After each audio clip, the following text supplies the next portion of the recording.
ජාතියක් හැටියට අපි ලැජ්ජාවටපත් වෙන්න ඕනේ අපේ හාමුදුරුවනේ මේ අම්මව අපි රට යවුවනේ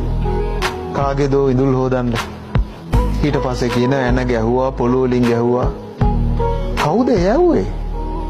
අම්මා බැලමහැරෝකම් කරන රටක ජාතියක් නැගිටීද ගෙදර ඉන්න ගැහණු ළමයව අල්ලපු කඩේට යවුවේ නෑ ආරක්ෂාකාරී ලංකාවේ ඉතිහාසය පොඩ්ඩක් අරන් කියවල බලන්නකෝ ගැහණු ළමයෙක් කොහොම පරිස්සම් කරාද ආරක්ෂා කරාද කියලා ඒ කෙල්ලව අපි යවුවනම් කොහේ හරි තැනක වැඩ කරන්න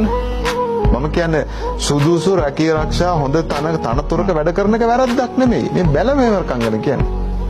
එතකොට මේ රටේ ඉන්න හොඳ බුද්ධිමතුන් හොඳ තරුණයන් හොඳ ස්වාමීන් වහන්සේ කිව්වා වගේ හොඳ හැකියාවක් තියෙන කට්ටිය උන්ට අනාගතයක් නෑ මොන හරි දෙයක් කරන්න ඕන කොහෙදෝ යන ඉගෙන ගත්ත නැති කොහෙදෝ වංචනිකයෙක් ගාව දූෂණියෙක් ගාව කකුල් දෙක නමලා මේ වැඳ වැටෙන්න ඕනේ තමන් ඉල්ලින් දිනා ගන්න. එහෙම දෙයක් අවශ්‍ය නෑ.